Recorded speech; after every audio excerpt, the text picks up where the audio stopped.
I'm looking forward to seeing Madonna. I like to meet Madonna. Madonna? I'm dying to meet Madonna still. I had a great time. Yeah, it was fun. When you went on stage, it was like 5 degrees higher than anything else during that night. Did you feel that? Yeah, I did. It was really nice. But I've been around a lot longer than the rest of them, so, you know, stick around 18 more years and you can get some loud applause.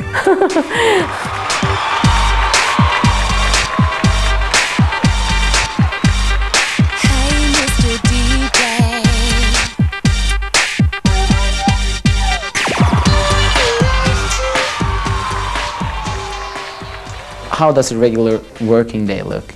I'm a creature of habit, so I tend to sort of do the same things every day.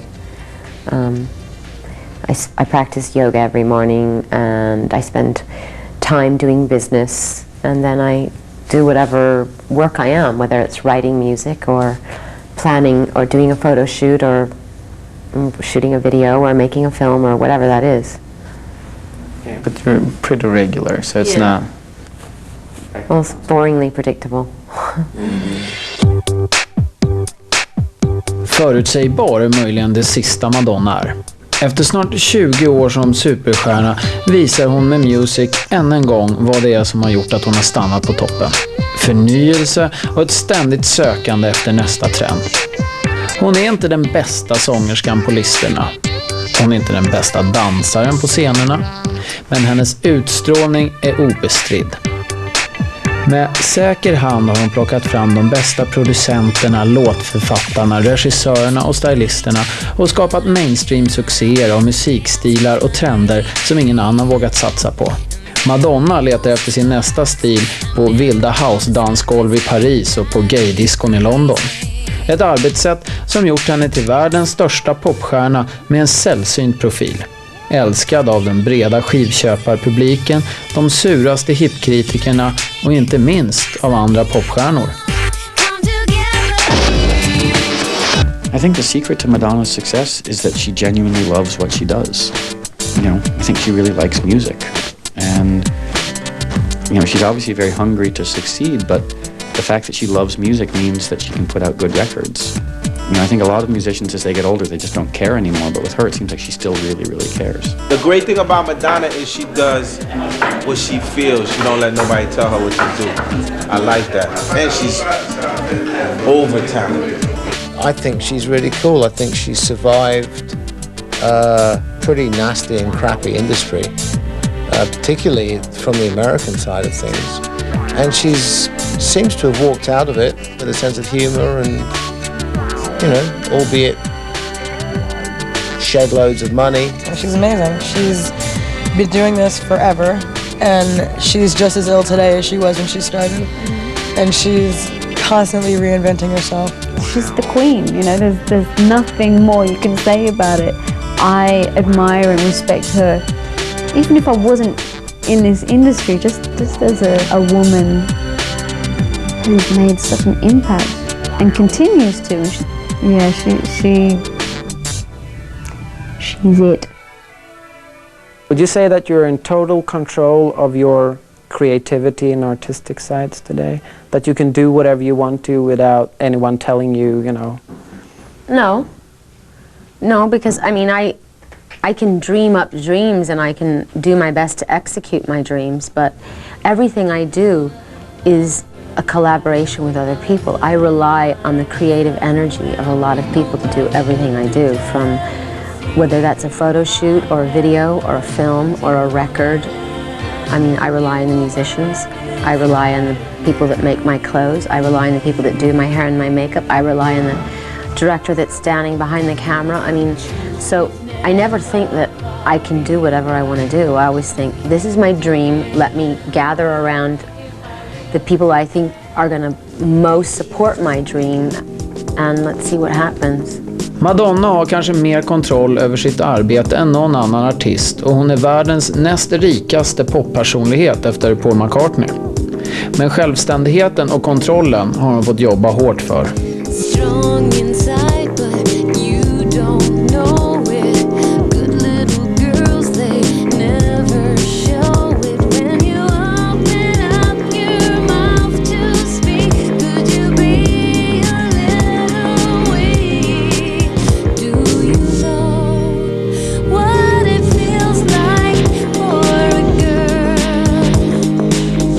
I wrote that to myself, really. I mean, I think it's an experience that a lot of other women can relate to, but I was speaking from my own personal experience. And it's not like a feminist anthem or a warning or anything. It's just my experience, and I think it's, you know, what a lot of women go through when they work really hard and they find themselves in a position where they realize that, you know, that ultimately if you are successful or hardworking or ambitious, that a lot of times that's quite intimidating to people.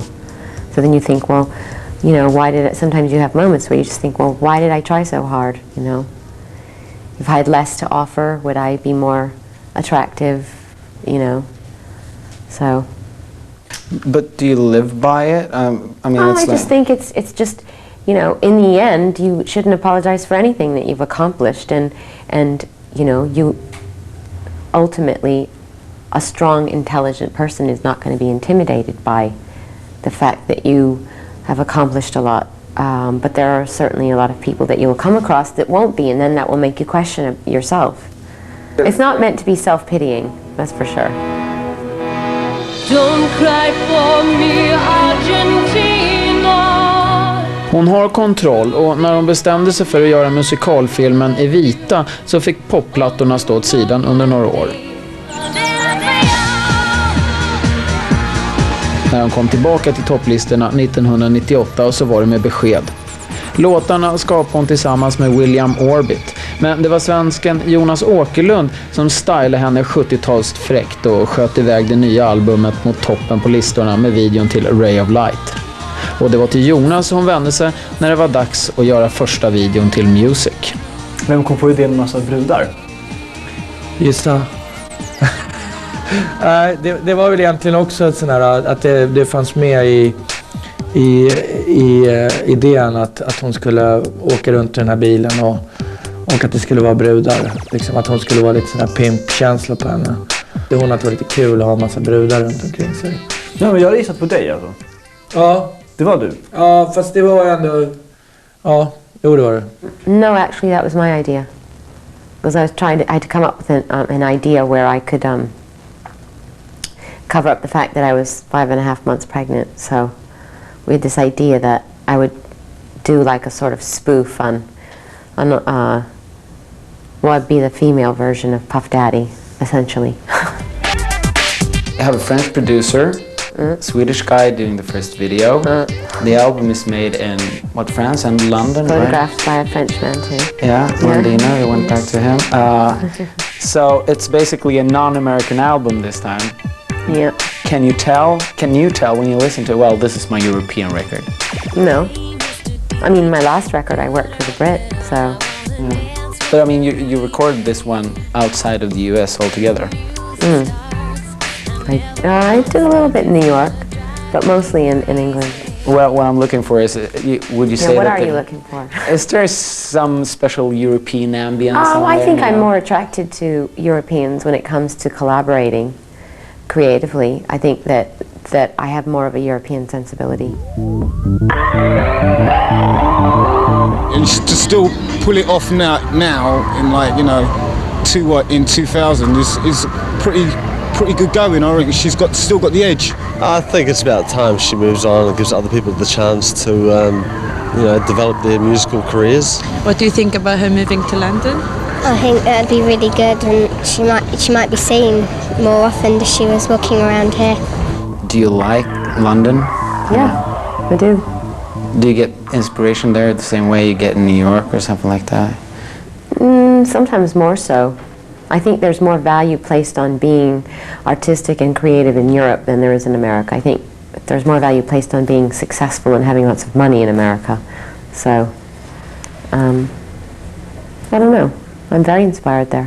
En sak som är säkert, som inte bara gäller henne utan det gäller alla som jag jobbar med utomlands, mycket mer än när man jobbar i Sverige, det är att de har en oerhörd respekt för det man gör.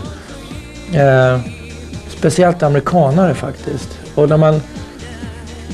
så att jag tror att hon har en jävla respekt för hantverket, mycket mer än mig som person sådär. Alltså det är det hantverket som man respekterar. Tror du att ni kommer att samarbeta i fortsättningen? Ja, det tror jag absolut. Det är jag helt säker på. Alltså jag tror att hon har den grejen som jag har också. Det är att man hittar en del människor som man gillar att jobba med. Och det värderar man jävligt högt. Nu gillar ju hon att experimentera och gå vidare hela tiden. Men hon har faktiskt jävligt mycket folk runt omkring sig som har varit med henne en längre tid. Och det känns, speciellt nu efter Music, så känns det som att vi har någonting sådär som kommer vara en längre tid. Sen exakt vad det blir, det vet jag fan. Long relationships in work, is that important to you? Absolutely, yeah. Okay. But isn't it sort of It's like a family. You sort of collect people along the way and you always want to go back and work with them. Okay. But isn't it tricky the way you work? You always sort of find the new, freshest things from the dance floors. So you constantly move ahead and still you want to work with people that you know. Isn't that sort of a catch-22? No, because the people that I want to work with, that I've already worked with, are also people who are staying ahead and taking chances and doing interesting work. Elle joue un rôle important pour la musique française. Oui, pour toutes les musiques. Non, mais pour toutes les musiques, c'est international, Madonna. Elle est une référence et puis aujourd'hui elle est devenue un peu une référence dans le mouvement un peu gay français. Tout le monde adore Madonna. Non, je pense que ouais, elle a un rôle important. She picks things into underground music and uses it in her music and then make people discover music that maybe they wouldn't have listened to if it wasn't Madonna. I think, Madonna, she's always looking for something fresh, okay? The next, the next album, if she work with someone else, I know that. It's alright, I never complain about that. Did you feel daring when you started working with a totally unknown, to most people, French producer?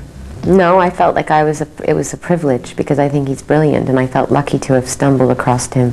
I didn't think it was daring. I just thought he was really cool. It was cool.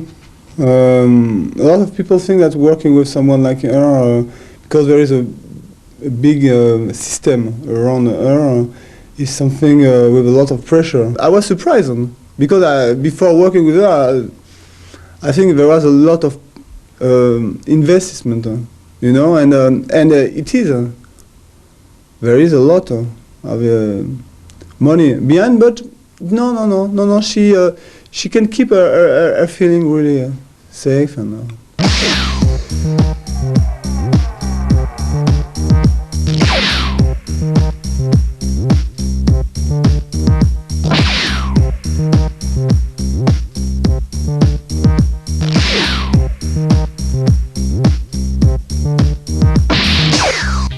I try to tell to all the people in the underground scene to go on the chart, to try to go on the chart, because we can't complain all our life, about the industry, about we have to take our responsibility, and it's why I'm really happy that music, a track like Music and the album went #1 worldwide. Because it's not just a victory for me, for my personal benefit. It's also a small victory of underground music. How much are you in the process? Can you just tell a producer, a director, okay, I want it sort of like this, go ahead, and just leave them? No, because it's my baby too. I don't want to leave them. They don't, just like they don't want to leave me. I mean, we need each other. It's a collaboration. Anyone that's fallen in love has had a moment where they've said to themselves, I wish I didn't love you, or I hate you for making me love you, or, that's just that paradox that you feel,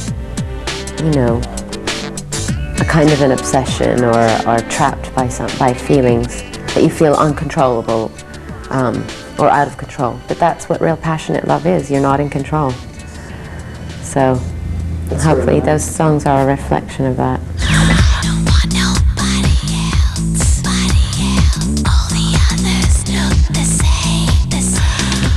What about Impressive Instant?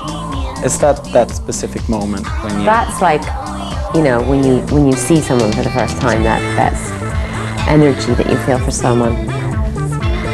you know. So sometimes you could envision your whole life with that person, or you can flash forward 10 years just in that one moment of seeing them. Yeah.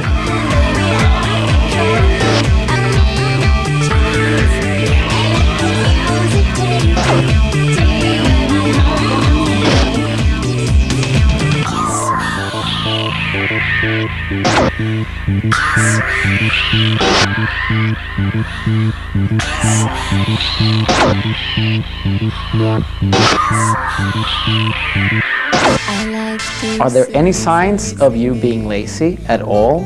Do you feel, do you... Feel lazy sometimes? Yeah. Yeah. Not very often. There's not much time to feel lazy. Do you ever have a vacation?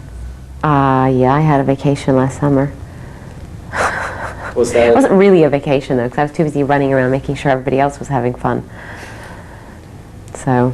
What about that? Would you like to have a vacation, like just leave everything behind, or is that not your personality? It's not really my personality.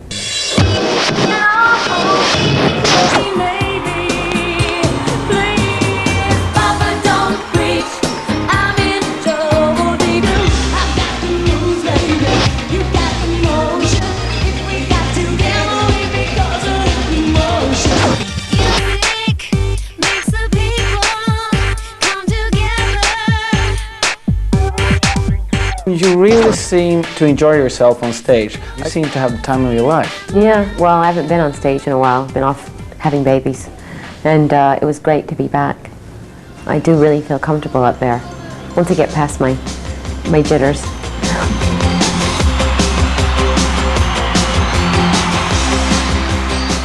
Why has it been so long? Why didn't you go on tour with Real Life? Because I wanted to concentrate on other things. I had just had my daughter, and I wanted to spend time with her, and I knew if I went on tour, it was a choice I made. And I also spent time just kind of concentrating more on my personal life, and that's paid off. And then I had another baby, and I was busy doing normal things.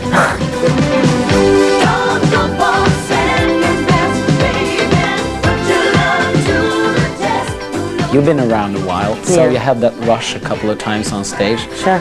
But, can you ever get rid of it? Don't you long for it again? Like yesterday, there were 10,000 people just screaming for you.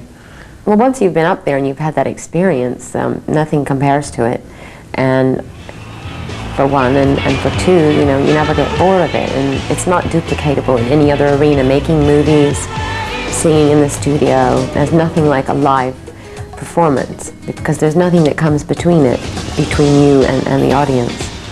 So, I don't know. I don't think I would ever get tired of it. So, will there be a tour? Hopefully, yeah. That's the plan. Okay, can you, this Elaborate. year, next year? Not this year. I mean, this year's almost over with. Next year, definitely. Okay, and what about, will it be great big venues, or will you do a small club tour? No, I think I do both. I'd have like two kind of shows. A show that's, meant for really big venues, and then something I could scale down, because I like to have both experiences. There's nothing like playing in a stadium with, 100,000 people. I can tell you that's a rush. But then there's something really fabulous about being in a small, intimate environment. So.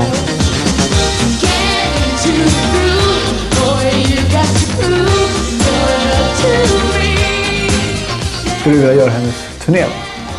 Jag vet att turnéer, jag vill jättegärna jobba på scenen. Fast jag är nog kanske lite mer sådär, om jag ska göra turnéer så är jag nog lite mer rockbands hållet. I mean, if you know Jonas, you know he's a bit of a freak. And I think his stuff is a bit, he's a boy. I don't know. I think his stuff would probably be a bit too hardcore for me.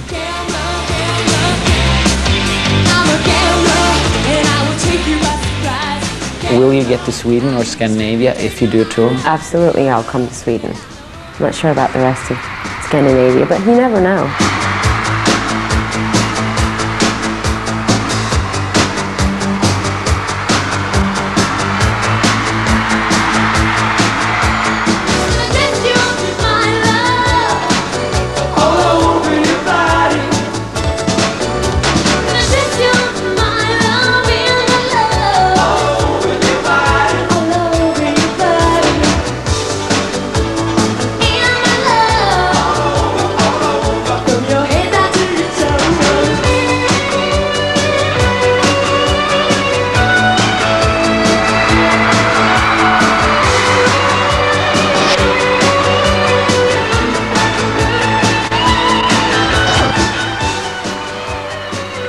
Säg Bob.